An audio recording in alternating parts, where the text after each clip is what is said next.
got something for you to think about. And, I want you to think about what does it really take to rebuild yourself when everything you once believed crumbles? When the voice you've been silencing your entire life finally demands to be heard?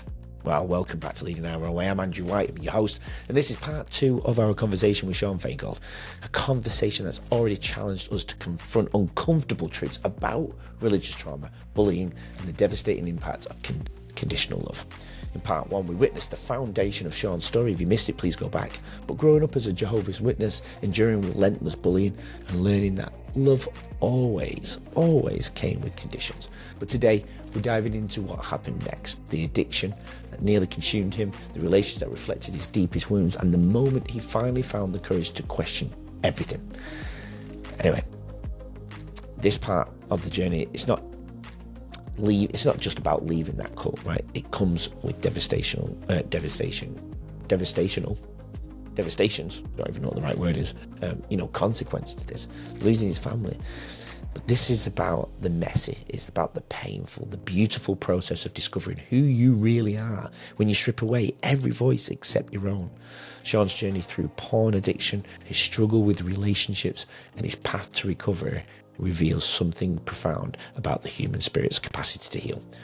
But perhaps most importantly, we'll explore how Sean transformed his pain into purpose and how he's using social media to challenge the very misogyny that once trapped him, and why he believes that creating emotional awareness in men isn't just helpful, it's essential for our survival as a society.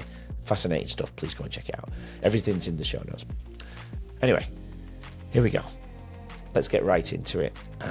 I really want you to think about everything he's talking about. It's absolutely fascinating. Part 2 of Sean's story continues here on Leading Our Own Way. What was the depth that you went to in terms of, if I was to look on your phone, like, was it just porn, or was there other things you were going to? Were you having affairs online?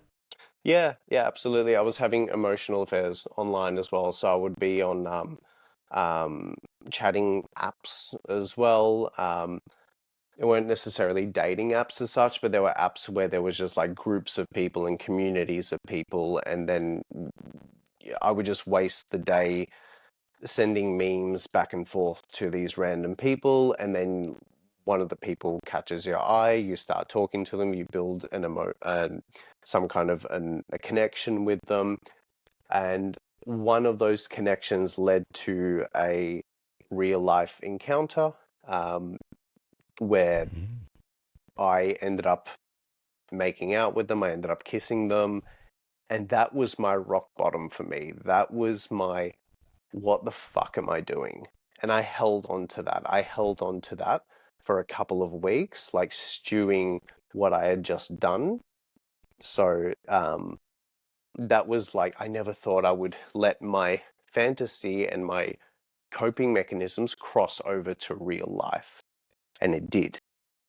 So that's where I was like, what the fuck is happening? So that's when I told my ex-wife everything that was going on, because I felt horrible about it. And that's what led to the disfellowshipping or the excommunicating that I mentioned earlier, because it was mentioned to the elders of the church, and that kind of behavior they don't tolerate, they don't accept, even though most of them are doing the exact same thing. They just don't talk about it. So, Oh, but we can leave that for another time. But there's a lot of hypocrisy in it as well. The system is very similar to a patriarchal system where it benefits the men. If when a man watches porn, it's not necessarily viewed as cheating. Whereas you ask the person who's been cheated on, what is cheating to you? That's a little bit irrelevant. They don't view it as seriously because most of them are doing it. So it's like the judge that recently, there was a female judge that let 5 hockey players accused of sexual assault, let them off free. And what I can really put that down to is anyone, the judicial system or anything like that, anyone that does that either doesn't have a daughter themselves or is guilty of that kind of behavior to some degree. And that's where it comes back to when it comes to this as well, is that it wasn't viewed as seriously because they didn't want to call themselves out when it came to it either. I knew several men. Most of the men that I knew had watched porn either regularly or at some point, or were still continuing to. So they were all doing it, and that's what that comment was all about. So, but that behavior wasn't But you were tolerated. deemed as the bad influence on the church. Yes, because I stood up and admitted it. So, Got you. whereas most of them were doing it in secret, or they weren't talking about it, or it was just very quickly dismissed. But because it was repeated, they knew I had a continual problem. Then they're just like, okay, it's getting to a point now where you could potentially contaminate the church, and you haven't learnt your lesson. So we're going to cast you out, basically. So we're going to cast you out. And the only way for you to come back into that is you need to come back regularly, but you're not allowed to. You need to come back. You need to sit in the back of the hall, isolated from everyone else. No one's allowed to talk to you. And you need to show your repentance by sitting basically in the little shame section until we choose when you're ready to come back. Because once I had, and this kind of ties in, once I told my ex everything, what happened was I immediately went into recovery. I started seeing the right therapists. I went into 12-step recovery. I was so strong in my sobriety. It was nearly a year of sobriety, and the longest I'd ever gone without touching myself or watching porn than I ever had in my whole life. Leaps and bounds. And I came to them and I said, "Hey, I did it. I'm sober. I'm all good to go. I'd like to come back." And then they had like this process where they ask you spiritual questions or Bible questions, like, "Okay, what did you learn when you were at the meeting? Have you been regularly attending meetings? Because we haven't seen you here. Have you been attending other meetings? What's been happening?" And then they start to quiz you. So if you don't have a basic knowledge of what they quiz you on, then you're not deemed worthy to come back. They need to see, they said, come back in another 6 months.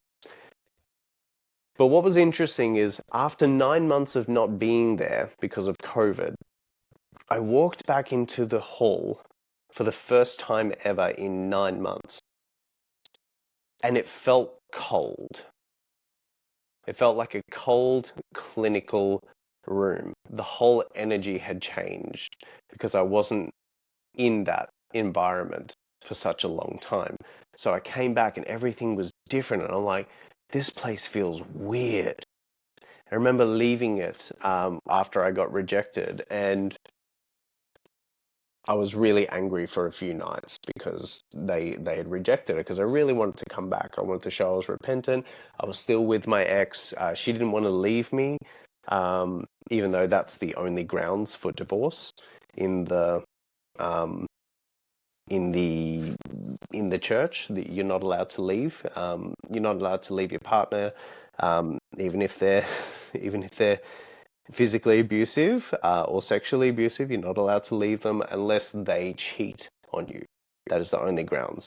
They cheat on you or they die. That's the only way that you can spiritually have that separation and that permission. Yeah. So what was interesting actually is a few days after, I I was having the odd mushroom trip here and there, just to help me with my growth and with my journey in healing as well, like bringing things to the surface as well. And what was interesting is that was the first time it kind of opened things up for me, where I started having recollections of being in big auditoriums or big like convention centers that the Jehovah's Witnesses used to hold.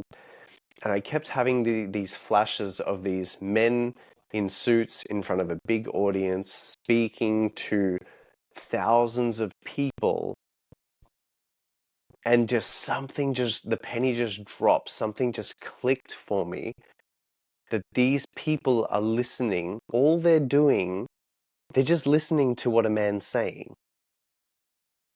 That's a cult. That's what happens in a cult. Holy shit. We were in a cult. So that's when it all just kind of dropped for me, and it just clicked. And that's when my next level of growth came in. That's when I came to my ex-wife at the time, like, holy shit, we were in a cult. And she was a few weeks ahead of me. She had already clued on that we were in a cult. Wow. Because she came to How? Can I me. ask how she realized it? She realized that with the way that people were treating me after I had been disfellowshipped. So people were coming up to her, offering her support, offering her love. And they were also saying, you can leave him now. You can do this. You can do that. You have the right. And she's like, I don't this is weird. You guys preach love. Because she had been disfellowshipped at one point in her earlier life as well. So she had lived that situation. So she understood what I was going through. And then she was saying, like, this is weird. You guys preach love, but you're shunning this person. You're not willing to understand what's happening. You're just here to just say that I can leave him now, and he doesn't matter until he comes back. And what, are you going to say all those things to his face when he comes back? No, you're going to praise, and you're going to be all it's just all two-faced. He's like, you preach love, but you don't show it. So that's where the penny dropped for her. So from that point on, we started exploring all these other routes, all these other different modalities, like yoga, breath work. I had a home gym set up, so I was working out. So I was doing a lot with my body, and the more I was doing with my body, the more stuff was coming to the surface, more stuff was being released, more stuff that I could navigate and work through. And that's where I met my coach slash therapist, who I've been working with now for, say, about 4 years now. Been working with her. So I've come leaps and bounds thanks to her, and I've learned a lot from her. And it actually got to a point where my ex and I had the conversation where we got together because the religion got us together, not because we wanted to get together. And that's where we realized there was probably, as far as breakups go, it was pretty good. It was pretty clean, compared to some of the absolute horrific stories that you hear. Everything was resolved very peacefully, very calmly. So we just decided that it wasn't right. And then I was able to just go out into the world as someone that stepping out of the religion, everything is new. It's like you're stepping into, it's like you're living, it's like you're a child learning everything again for the first time. So Coming out of jail, maybe. Yeah, basically. You've been, it's like you've been, in jail your whole life, and then you're coming out, you're learning how everything works and how it doesn't work. Because it's like I was still living in the world, but I was living within the bubble of what I was supposed to do and not do, and believe and not believe. So all of a sudden, I could just go on a date with someone. I was free to just explore. I was free to just do what I wanted to do.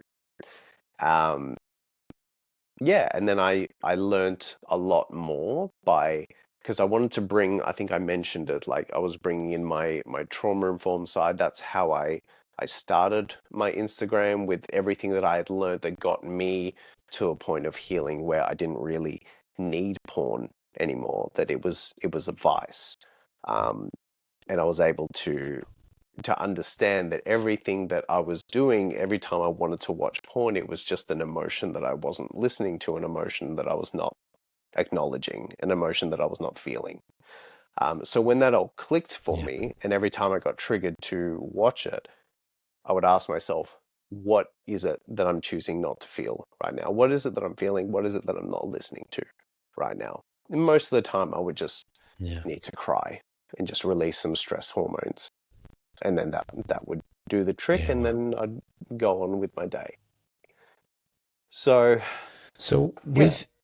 sorry, Sean. So with the you mentioned before when you walked back in the church after 9 months, it completely felt different. It felt dark. It felt cold. There was a sense Mm, of huge change shift in your paradigm. Let's say, did mm. the church experience that with other people? Then did they realize they were in a cult like you did?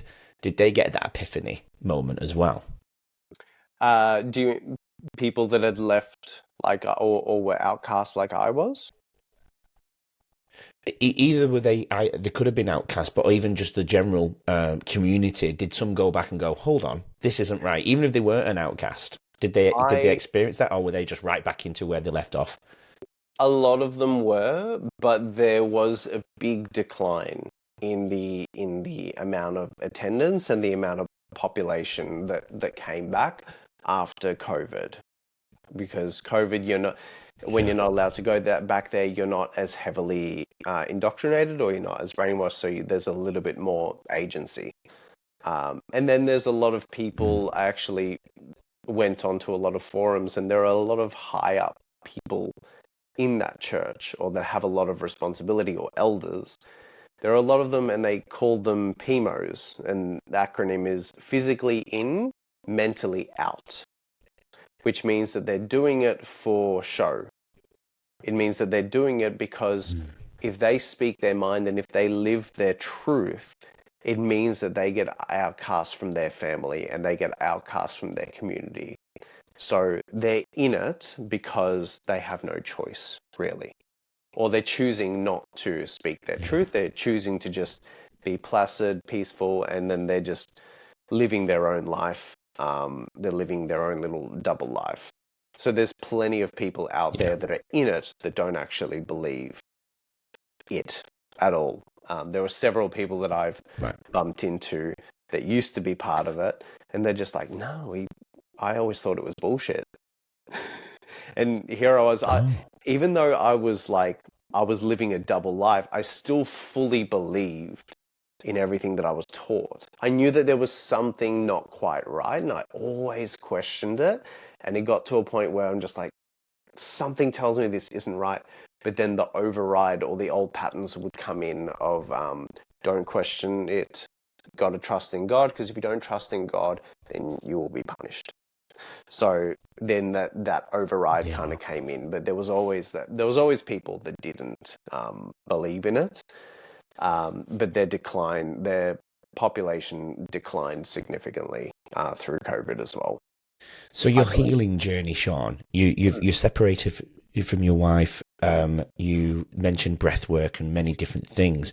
Mm-hmm. What was the healing journey going forward for the next period of time for you? I know you did a couple of different things, but yeah, how did you come further and further away? I know you've already mentioned your setting up your social media really, where we, as we discussed at the beginning of the episode, where it's really powerful. It's a complete polar opposite, isn't it? Really, if people were to go to your social media and see what you've just discussed, so what you're actually talking about now, completely polar opposite. It's amazing. Mm-hmm. But before all of that and during that time, what was the healing? What was the shift in your healing? What did you do to really pull yourself away and get back to, or be the Sean you were always meant to be, I suppose? I um I had to try a few things to figure out what wasn't working for me. I did a yoga teacher course. Um, I was doing yoga regularly for about a year, and I realized it just wasn't right for me. It has its Mhm. benefits. It's a great modality, but it wasn't right for me. For me, my healing was to go to the gym and just throw some weights around. That was my version of healing, and that's been the road that I've stuck to. Is still continuing to move my body, and gym has basically been my healing, because I'm still releasing stuff and still bringing stuff to the surface. And with everything I have learned, I have enough agency to navigate those stories and emotions that are coming up, and dive deeper, instead of what a lot of gym culture kind of joke about is like, I go to gym and then I still feel shit because I'm still heavily depressed and gym is the only thing that keeps me. So there's still that kind of culture and mentality around it, whereas I don't resonate with that. For me, it's liberating for me. I'm able to sort of tap in and go in a little bit deeper. Another incredible person that a lot of people listen to. I remember in our pre-chat you did talk about how you listened to Tony Robbins as well. Did he have an impact on you? Did that change and shift anything mentally as well? Yes. I think I misheard the question and took it on a different tangent. My Oh ex and no, that was I. perfect. We talk about the gym and movement in here anyway, so Yeah, it's beautiful, perfect. beautiful. But yeah, in line with what you were saying, Tony Robbins.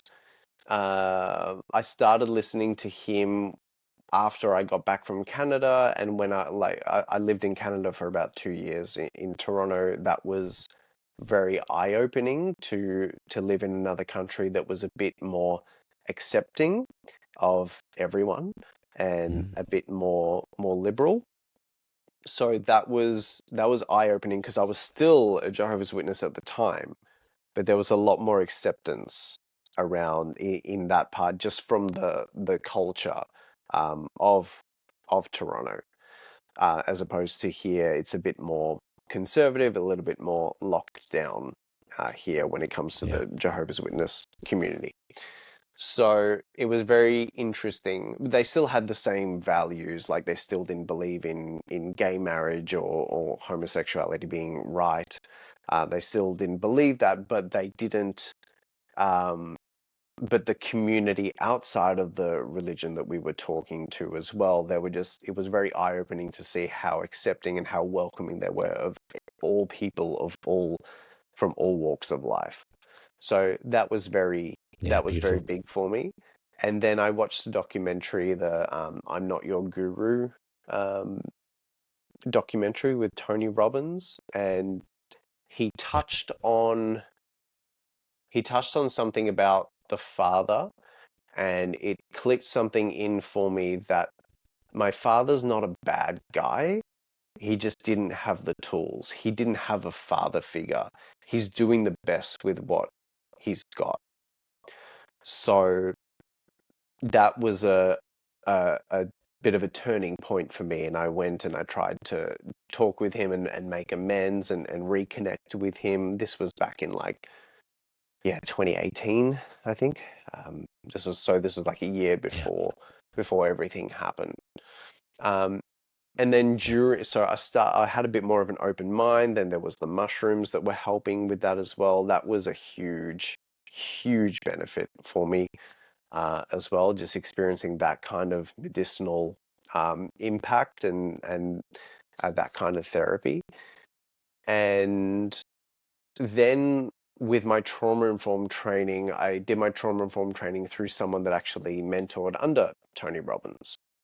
And he was more oh wow, trauma-informed. Tony Robbins is very, very mindset, but Maston Kipp, who I trained under, he was a bit more trauma-informed, more Bessel van der Kolk. That was his line of work, that you can't integrate the mindset if the body's not on board. So you need to get the body on board in order for that yeah, mindset to integrate. So that's the stuff that I was learning, and then everything shifted from there. That's what got me to want to be a coach online. And I went down that rabbit hole of being a coach for a couple of years, and now I don't classify myself as a coach. Just that I put it in very clearly that I'm just a content creator on Instagram, because that's yeah, what I enjoy mostly. So yeah, those have been yeah, and more you're of very the good at it. influences. No, thank you. Thank you. Sorry, there's a bit of a delay there. I heard No, that's myself come out on your end, and I'd already said it previously. no, that With the social media in mind, then, you obviously you started posting. Did that have any impact? Did people in your family see that? And you know, obviously, I'm trying to visualize their point of view, your point of view. It's going to conflict. Did they see it? Did they not see it? But if they did, what happened there with that? They did. They did see it. They saw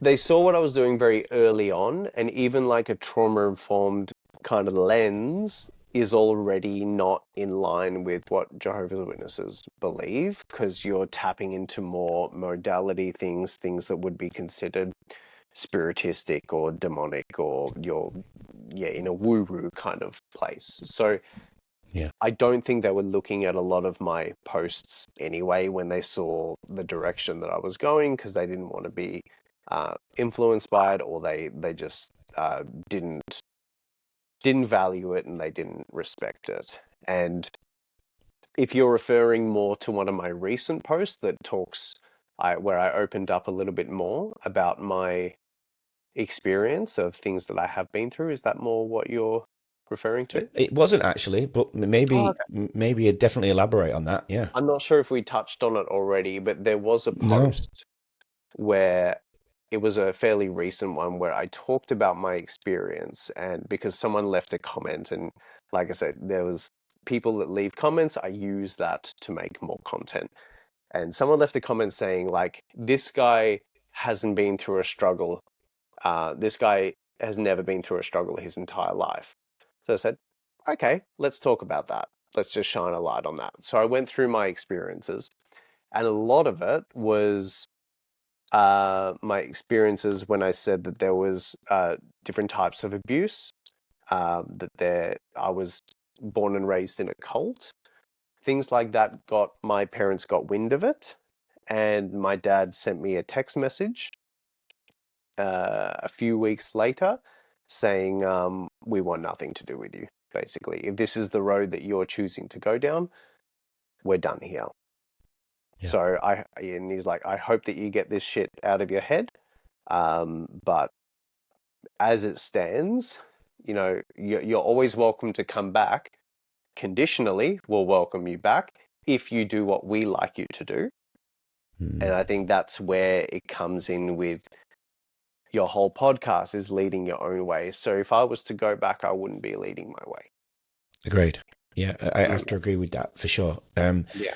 So where does people, I'm sure, are questioning it and wondering, what's your current status on your relationship with your family then?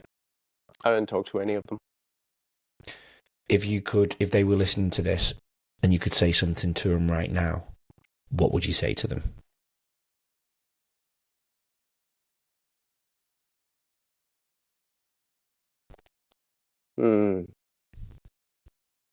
I know I've put you on the spot there, but I feel There's it'd a be quite. lot. There's a Yeah. lot that I would say. There's a lot that I would want to let out and express to them.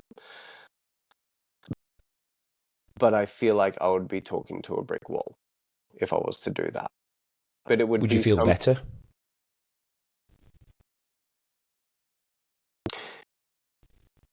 I think I've done the things. I think I've said it. Mm-hmm. And I've said it in many different ways. Because my parents, they have issues, or they have had issues with alcohol as well. I'm not sure if I mentioned that, where just because they have dry spurts, apparently they're not alcoholics according to them. So they do, and that's the inconsistencies that I saw as a child. It was like, you preach one thing but you're doing another. And that's where I learned very quickly that it was okay to lead a double life. So monkey see, monkey do. Yeah. When I was healed and I came back to the dinner table for a family dinner, I'd done a fair bit of work at that point. And all through my teenage years, adult life, childhood, my mum would always, she would drink, and she would drink, and she would drink, and she would get me to refill her cup with more wine. And she would like, be a good boy for mummy. Go fill up more wine. And I would do it because I was a people pleaser. And the last family dinner that I had, I think that was about a year and a half ago. Everyone was there. Everyone was at the table. And mum tried her old trick on me. And she pushed the glass and she said, pour another drink for mum. I said, what's wrong with your hands? Like, you can do it yourself. You're not a child. I'm not going to do that for you. And there was immediate like outrage. Oh, of course, I'm a terrible mother. So there was just, that was the response that I had, basically. That was the response that I had. So I did it. I did what I needed to do. I stood up for myself. I said, no, I'm not going to do that for you. You can do that for yourself. If you want to keep drinking, you can pour that for yourself. And then there were other moments where I had my hand on my dad's shoulder and he was looking at me like he couldn't make eye contact with me. And a lot of people, the reflection that I've got from that, a lot of people have said, because you're not the person that you used to be. And people that aren't as far along in their journey as you are, they don't know what to do with that. Yeah.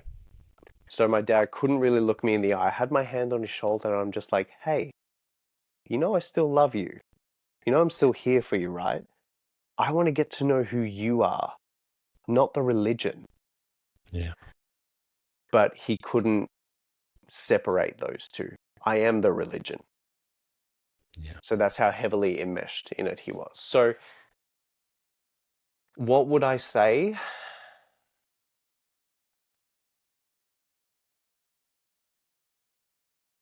I wouldn't. Fair. Because one thing I've learned, and they sent that message to me. They sent that message to me a few months ago, and I didn't reply. I just left it. And it felt so powerful to not reply to that. And there was that, and Catherine looked at me and she said, there's a real power in silence, isn't there? Yeah. It's And hard, that's isn't it, where though? it kind of, oh, it's very hard. It's very hard. But it was so incredibly powerful. But I have said everything that I've needed to say. If they want Good. to have a conversation with me, I'm open to it, but it will be on my terms. Yeah. Beautiful. And another way that you're leading your own way, right? I guess. It's if somebody, I always teach my son, if there's somebody in front of you saying something that's mean or it's not nice, or they're trying to get a rise out of you, I always say, again, it's really hard, especially for a 9-year-old to do it, but I've tried to start doing it, but I don't put myself in those situations very often anymore because, you know, I'm kind of on my own every day. But I always say, pause for a very long, uncomfortable amount of seconds, like 5 seconds, which is a long time when somebody's beat and they're staring at you. And then you turn around and you tilt your head back and you say, sorry, could you say that again? Because when you ask them to repeat it, the power's all gone. And anyone that is there can see it, the power in what you've just said has sank. It's disappeared. But you're the fool who's repeating it again. So either repeat it again and the power's completely gone, or they won't say it at all, which means you've still, in a sense, transferred the power over to you. I think that's quite powerful if they're there with you in the moment, right? Obviously on the phone and the text it's slightly different, but yeah. Before we come to the end then and the 3 final questions that I have for you, I do have a pre-question before that. I'm going to steal it from the Diary of the CEO.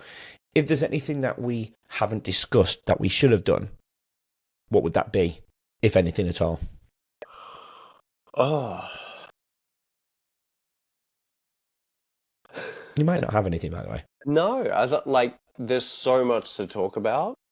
Yeah. Like, I guess once I hear this and I know, once I hear it, because there's been 2 parts of this, so Once I hear what's happened, or what I've said, then I'll know. But right now, I think we've covered plenty. But Sure. there's so much more to always talk about and to go Absolutely. on Couldn't agree. much deeper levels. Yeah, absolutely. So it's a shame that people's retention doesn't stay on for 4 hours. No, mine included. Yeah, me too. Sean, future plans. I always ask the guest what their future plans is, because just because we're here on Leading Our Own Way, it doesn't mean we've made it. It doesn't mean we've fixed everything. We're just not broken. So what would your future plans be?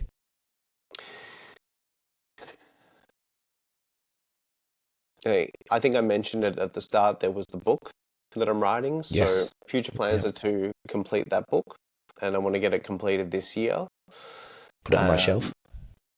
Yeah, that'd be awesome. Of course. Continue educating myself on the topics that I speak up about on social media, and just continue advocating and growing that on a larger scale, for whether it be myself advocating or building a platform with Catherine to advocate as a team as well. I think that'd be important too, and that's definitely on the cards. Beautiful.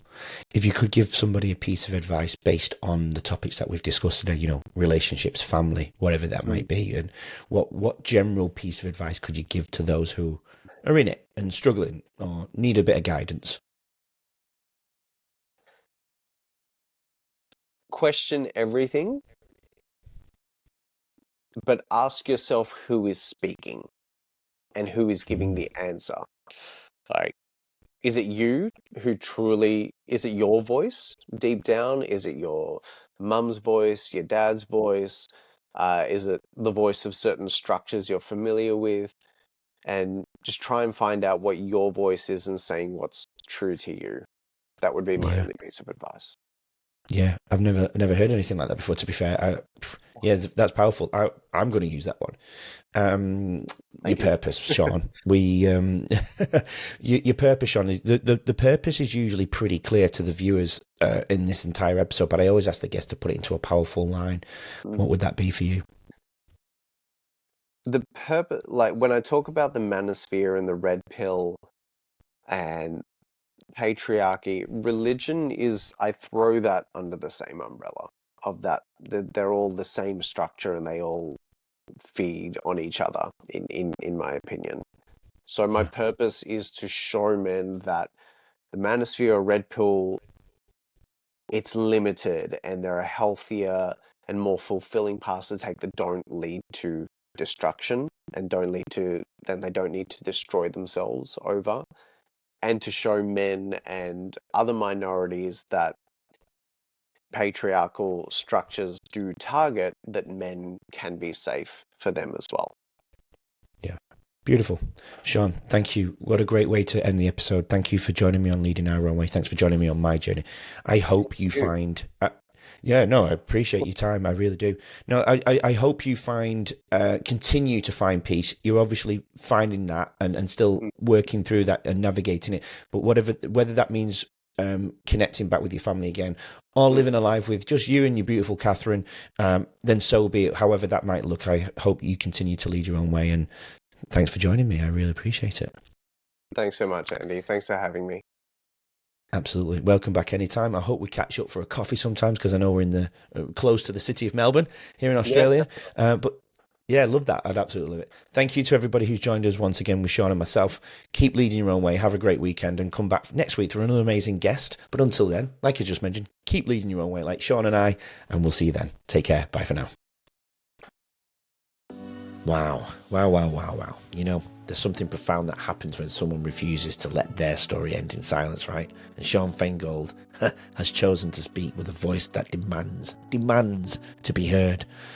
What we've just witnessed this week and today is nothing short of extraordinary. Really, really isn't. From the depths of cult indoctrination to the heights of authentic self-discovery, Sean's journey represents everything this podcast stands for: the courage to lead your own way, even when the path is uncertain and the cost is everything you once believed. Sean's transformation is from a silenced child in a controlling religious environment to a man challenging misogyny on social media platforms. It's inspiring. It's revolutionary. His willingness to confront his own addiction, the porn addiction, to examine his relations with brutal honesty, and to use his pain as fuel for helping others shows us what's possible when we stop running from our truth and start running towards it. His upcoming book on emotional awareness for men isn't just another project, though. It's a mission of his. It's definitely a mission from him. Born from understanding that the same patterns that nearly destroyed him are destroying countless others. Sean knows that creating safe spaces for men to express their emotions, it's nice to have. Of course it is. But it's essential for breaking the cycles of trauma that perpetuate misogyny and emotional dysfunction. To everyone that's listening who sees themselves in Sean's story, whether it's, religious trauma, addiction, bullying, or simply the struggle to find your authentic voice in a world that demands conformity, know this: your story doesn't end with your pain. Like Sean, you have the power to transform your wounds into wisdom, your silence into strength, and your trauma into triumph. Sean Faingold, thank you for your courage, your vulnerability, and your unwavering commitment to creating the safe spaces you never had. Your voice matters, your mission matters, and your story will undoubtedly save lives. If this conversation has moved you today here on Leading Our Own Way, please don't keep it to yourself. Share this episode on your social platforms. Tag a friend who needs to hear Sean's message, and leave us a 5-star review on Apple Podcasts, Spotify, or wherever you listen. I really appreciate it, and it helps me get even further. I'm aiming for that top spot this year, that 1%. Your support, though, really helps me get to more people. You can find Sean on social media. Please go and see the show notes. All the links are in our show. Subscribe to Leading Our Own Way on Apple Podcasts, Spotify, YouTube, or your favourite podcast platforms so you never miss a story. You could change your life. Anyway, follow us on the platforms. Enjoy. Keep leading your own way. Have a great weekend. We'll see you next week.